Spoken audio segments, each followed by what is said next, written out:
Hey everybody, welcome back. Today I'm working on the V10, working on Blackie again. I don't drive this truck often enough. Number one, because it's a V10 and it drinks a lot of fuel, a lot of unleaded gas. Plus it's got the big plow on the rear and it's a little tricky getting through traffic in town sometimes. But anyways, one of the problems I have is I don't drive these trucks often enough in the off season. And stuff starts to go bad on it. This one, I fired it up last week to get ready for the plow season, and it warmed up, it ran fine, and all of a sudden I couldn't get warm heat out of the vents, but the temperature kept climbing and climbing and climbing, and makes me think the thermostat's not opening up. So I've had the truck a number of years, and going by the previous owner's lack of maintenance records and lack of maintenance, I figured she's probably due for a thermostat, so we're going to replace the thermostat today. It's only, I don't know, $8-9. Problem with this one is you follow the hose and it's right there, but the alternator's in the way. So what we're going to have to do, these look like about 9/16 bolts. There's one here, and we're going to hit one here, and we'll see if that loosens up. We may have to take this AC bracket off and can kind of move it out of the way a little bit, but I think we can slide the alternator forward to get at. I think there's 5 or 6 bolts underneath there, so we'll have to unplug some wires too. Nothing's ever easy anymore, is it? And this is a over 20 years old truck. So first thing we're gonna have to do is get a wrench on here and torque this tension pulley out of the way so we can slip the belt off and get that loose. So just move the fan blade out of the way, put your socket wrench on here. That looks like about a 9/16, maybe a 15 millimeter. And just put your wrench on there, and that'll back that off, loosen it, fish this off of there, and then we can get back into here. So let's go ahead and get started. Alright, so it's a 5/8.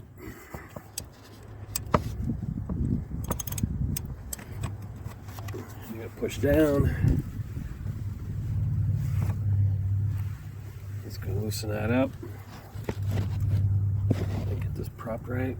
Stay put.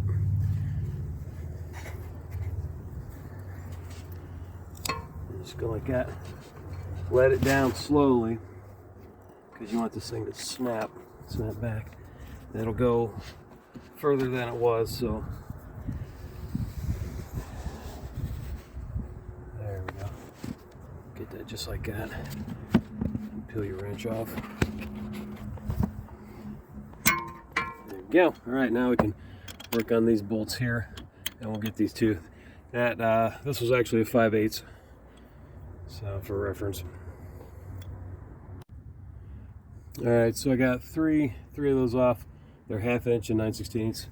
I want to run this up the pivot point. So I got a little pry bar in here. I'm going to gently lift up on that.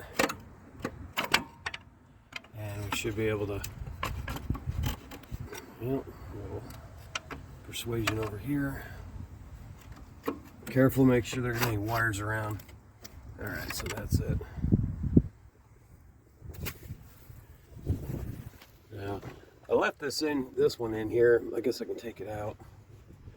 Now you can't totally take this out because it's still got the wires attached. We may be able to get in there and move it where we need to without taking the wires off. We'll find out here in a second.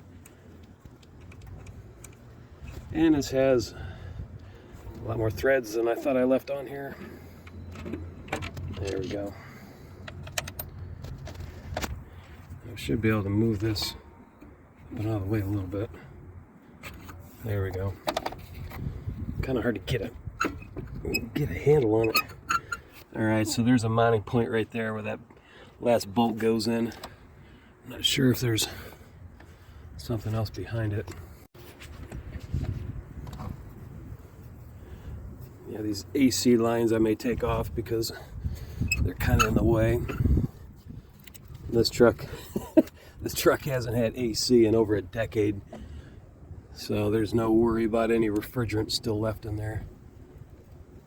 Well, there's the thermostat right under there, and I am going to have to take this bracket off because I need to get to the bolts on there. So I got one more back here. I think it's either half or 9/16. I have to move the hose out of the way to get at it. I think, yeah, I can get to all of those. The alternator's out of the way enough. I have a little more wiggle room with it.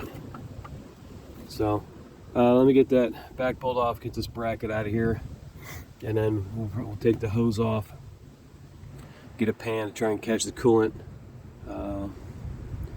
so I don't lose coolant, because coolant's getting more and more expensive. So let's get that bracket out of the way. Alright, we got that last bolt off. It's 9/16. Get this little bracket out of here. Maybe we can get a better, more clear, unobstructed view of what we're after.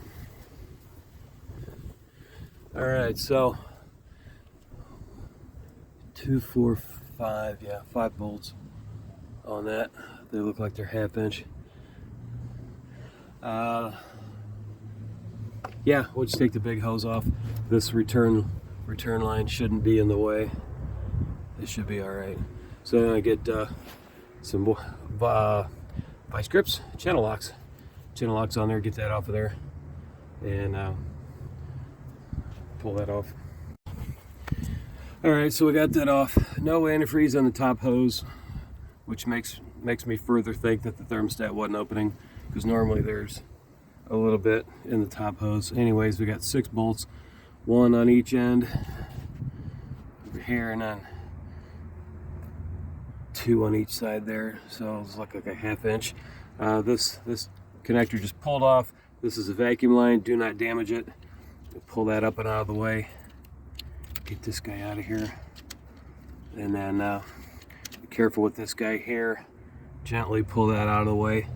As old as these wires are, and all the heat cycles this thing's been through, you don't want to just start ripping and pulling on wires and stuff, because that's how stuff breaks, and then you got a much bigger problem than you started with. So let's get these 6 bolts off. I'll pull this guy out of the way. You can, this is connected here. This is like a 7/16 on the back of the alternator. I would disconnect your battery first, because I think this is your hot wire. So watch contacting this with a wrench on any of these other ones, or else you get lots of sparks. You don't want that. So yeah, let me get those 6 bolts out. I could also hit, if you got air compressor, blow this area out, because I got all kinds of leaves and debris and stuff I don't want going in to the internals of the engine. So I'll probably get I got a brush and brush all this debris out of the way. Alright, so I got those 6 bolts off. Let's go ahead and carefully, I couldn't get this hose broke loose, so I just have to pull it off with it. So let's go ahead and gently pull this out of here. We're going to have to move the alternator a little more.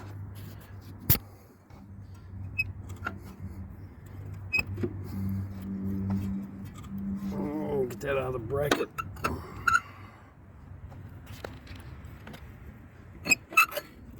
There we go. Yeah, that's better.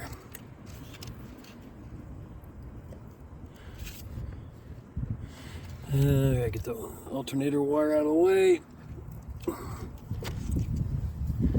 Yeah, I gotta fish this out of the way. It's not gonna let me get that out of there. There we go. Push, get back there, rabbit. Put down in the comments if you know what that statement, that line is from. All right, now do not touch this against. Well, I'm gonna need 2 hands to wiggle this out of here. So it should just wiggle up and out that way. So let me try that. I may have to disconnect that to keep that from arcing. All right, so there we go. There's our mounting. We'll have to get all that debris off of the gasket area. Don't want that down in the water jackets. And there's our thermostat.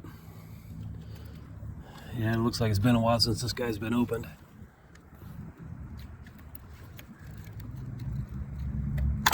Alright, carefully pull that out.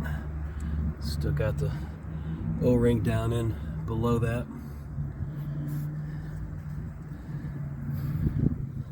Alright, so we're gonna have to clean that off. So we have to get a rag and be careful not to scrape any of the gasket stuff into the passages. So what you can do is shove some paper towels down in there, and then as you pull the paper towels out, that will bring any chips out with it. So let's go ahead and do that. Alright, so we got that surface sanded, and we got this surface all sanded. Run your finger over it, smooth, so it won't have any bumps or imperfections to, oh, I got a little bit right there, let me sand that. A little bit of imperfection can make the surfaces not fully make contact and mount flush, which can make for leaks. So after you spend a half an hour putting this all back together, firing it up, yeah, I got one there too, and firing it up and waiting and checking for leaks, an hour later you can find out yeah, I got one there too. An hour later you got leaks. You got to tear it all back apart and do it again. Find out what you missed. Yep, I got to hit a few spots on there, so back at it. Alright, so here's the part numbers I got for the gasket and the thermostat. So thermostat is an odd looking bugger.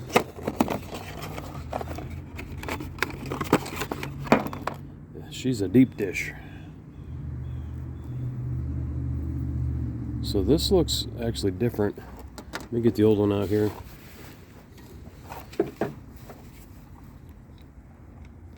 That looks different.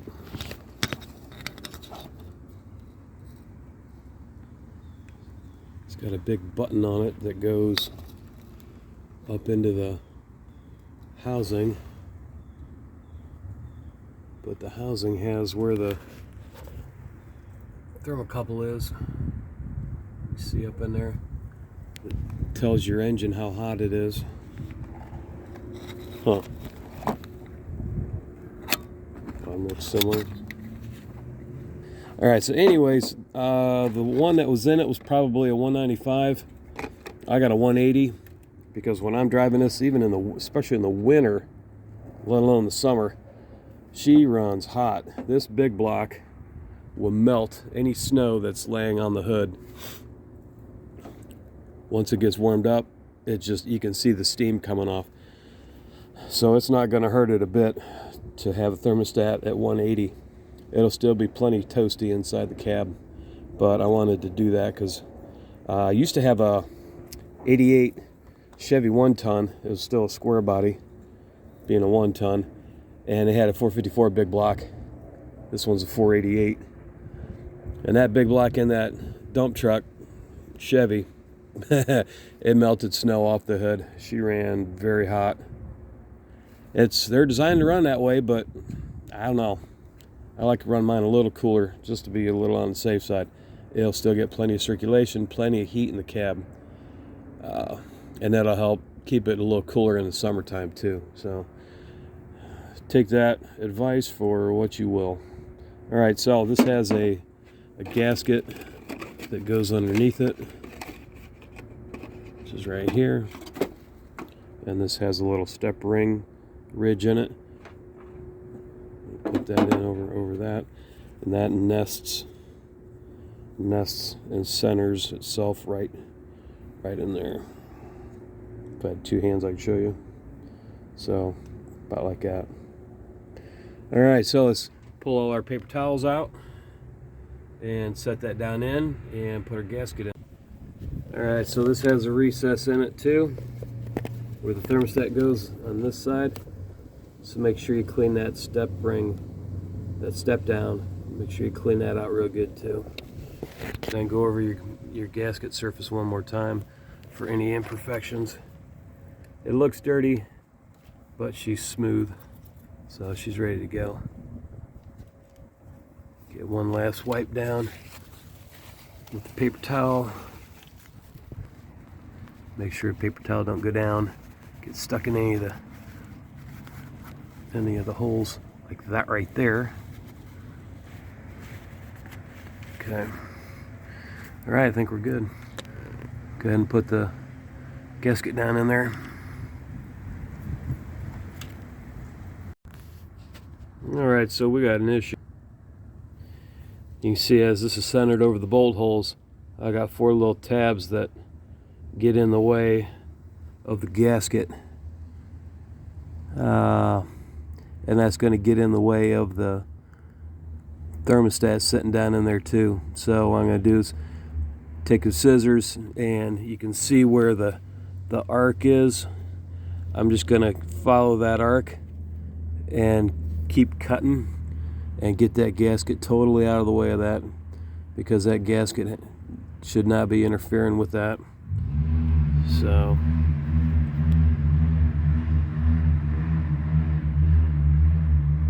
jeez, dude.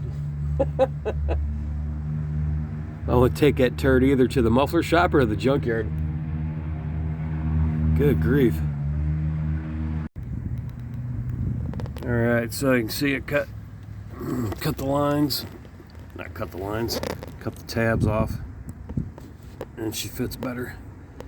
The gasket is unobstructed. That's what you want. Now there's no gasket material in here, but it is coming around the outside, so it's okay. It'll still provide a seal, and because there's no line between these two either, but that rubber gasket grommet should do the sealing and keep these two out of the way. So let's go ahead and put thermostat in, and you want to make sure it seats, definitely want to make sure it seats evenly around that gasket. You can move this around, make sure it's not going to pinch into the gasket. Alright, so that's good, that feels solid. Alright, so I got this in. Now what you want to do is I'm going to snug them all down, and I'm going to tighten them in sequence, crisscross, so that it seats more evenly. So I'll have to do, and there you go, off into the abyss. Wiggle this around to get the bolts to seat and get the gasket in the right spot. So I'll go ahead and tighten these and, well, tighten them to a snug fit. Alright, so I tightened them all down, and I went west and east on the far two, and then I did this one and that one and this one and that one, and they're a good firm snug. So the moment of truth is when you hook everything back up and start it up and watch for leaks. So that's what we're looking for. So I'm going ahead and put the hose back on, the radiator hose, and we'll hook this. Where'd you go? The little one, there it is. Hook this guy up first, because he's underneath. Where you at? There we go.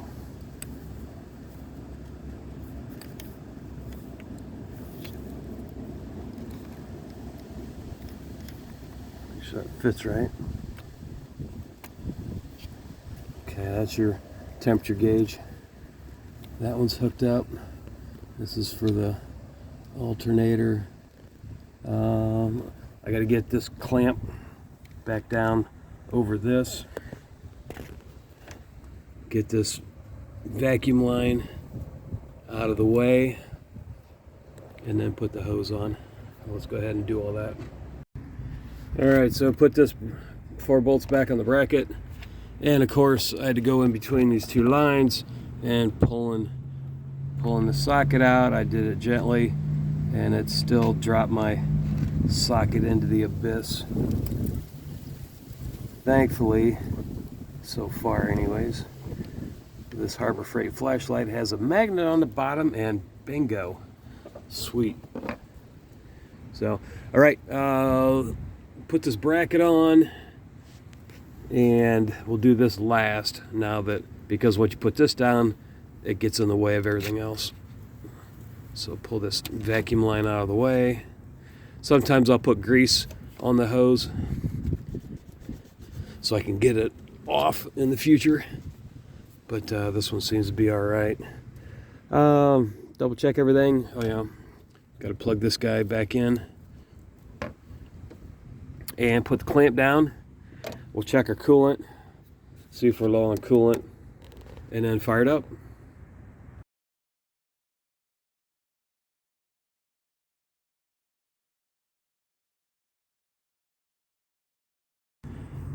All right, so here's an update. I'm topping off the coolant. That's another reason I like this. You stick this down in a hole and light stuff up. I've poured 3 gallons of coolant in this, and I think it's just barely on the, I can barely see it down there. It's like 2/3 full after 3 gallons. Good Lord. I don't believe this. Well, that would explain why it wouldn't cool down. It wouldn't circulate, because there's not enough to come up into the motor to get pushed out and circulate through. Water pump's just kind of lapping in a half-empty puddle. Good Lord. That's all from filling it. I'm not seeing any leak anywhere, thank goodness, but I can't believe I do not neglect my vehicles like that. At least every 2 weeks, I'm popping the radiator to check on the coolant level, and I usually got to put some in, but maybe it's, I don't know, maybe something happened over the summer fall while it was parked. Who knows? So anyways, I'm going to start this up, and I'm going to be watching with a sharp eye for anything leaking. That'll tell me if it's got a leak while it's running. A lot of times it'll be somewhere in the hoses, or a water jacket in the motor. Maybe when your freeze plugs is pushed out a tiny bit and starting to weep out that. I don't know, but man, 3 gallons and I'm barely over the halfway point. All right, so we can see coolant in there. It's 85% full. All right, let's start truck up, fired up, and we're gonna look for leaks. We're gonna look very intently.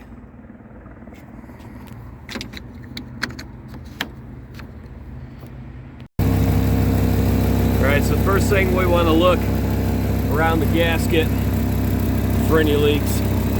Number one.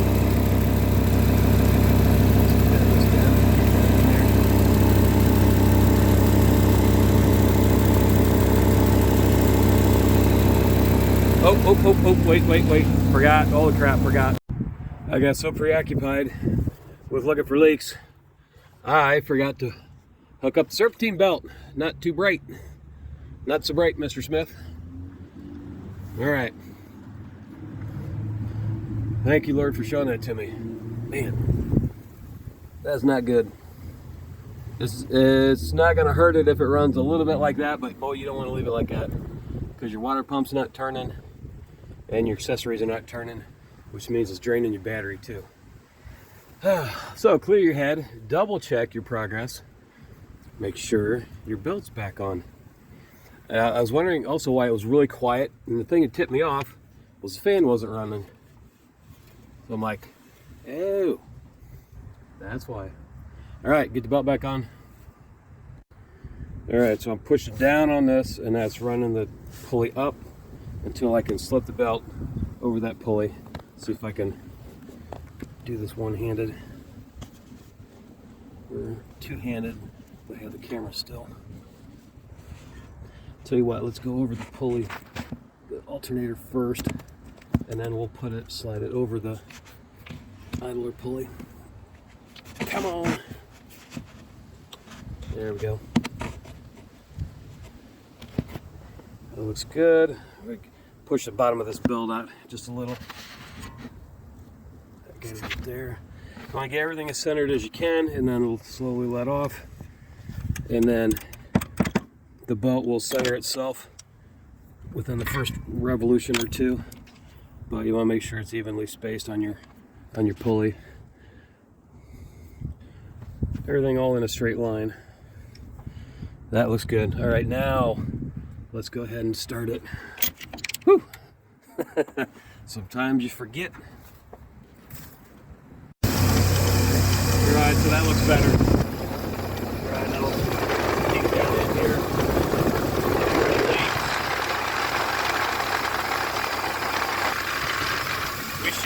We shouldn't have any big leaks because we prep the surface really well.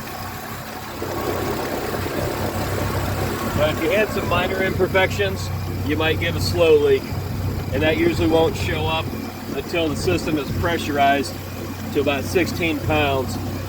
So, all right, everything sounds okay.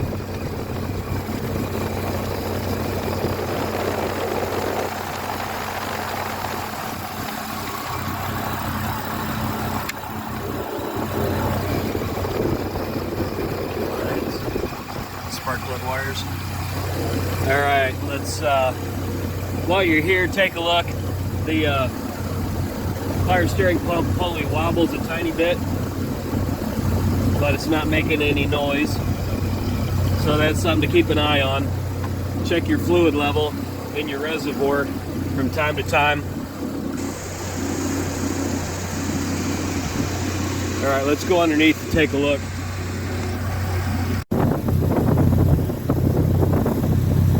Yeah, we got lots of rust in here. It's an old northern plow truck.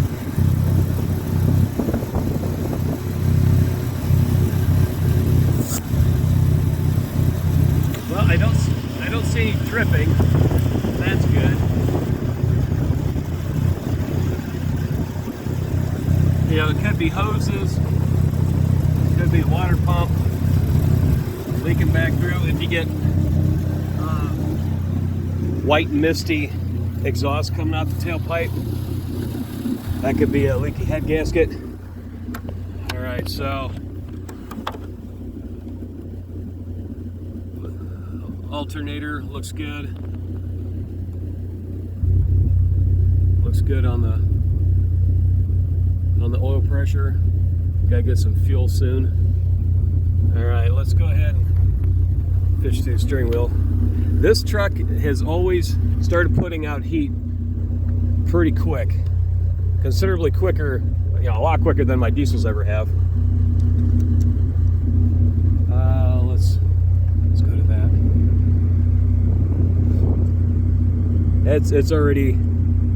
It's already lukewarm. So let's go down the floor.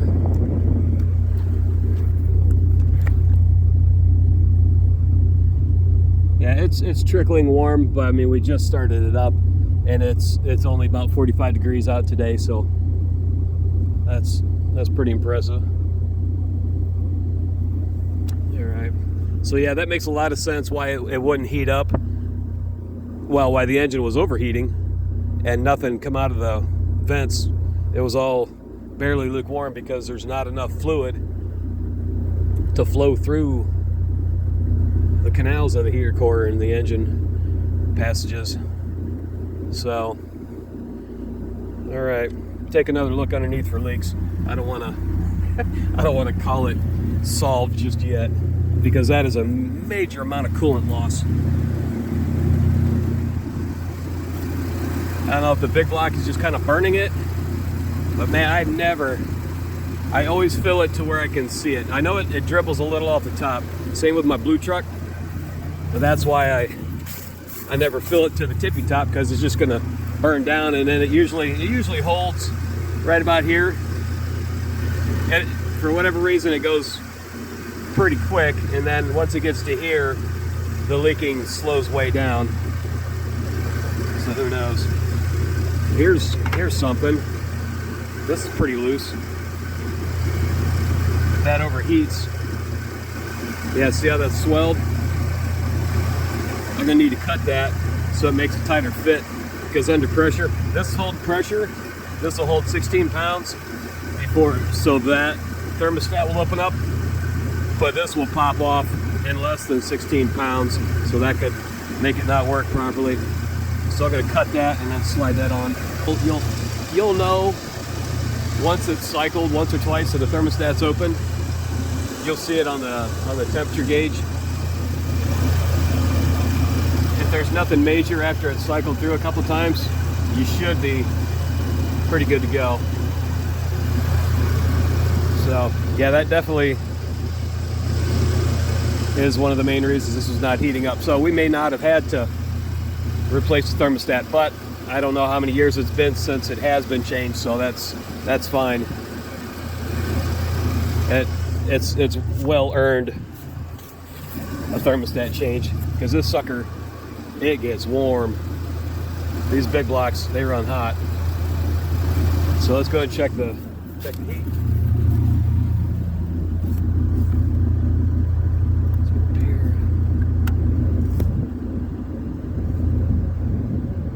Yeah, it's warm. It's not hot, but it's warm. And the temperature gauge hasn't really moved. So this has a big 4-core radiator like a diesel. So it'll take a little bit to warm up, but it will definitely warm up faster than the diesel. So temperature gauge moved a tiny bit. So I'm gonna leave this run for a little bit, and I'll watch this real close. I'm gonna watch your gauge. Definitely watch your gauges. Watch them while you're driving too. Make sure on these Dodges, sometimes the ground strap gets rusted out, and I've had that happen with two of my plow trucks before. And you're running the plow and pulling a lot of amperage. Run the plow up and down and wings in and out. Keep an eye on your amp meter, your voltmeter gauge. All right, well, gang, that's whether it's fixed the problem or not. That is how you change the thermostat in one of these trucks. Changing them on the Cummins is considerably easier. This wasn't bad. We had to move a few things out of the way. So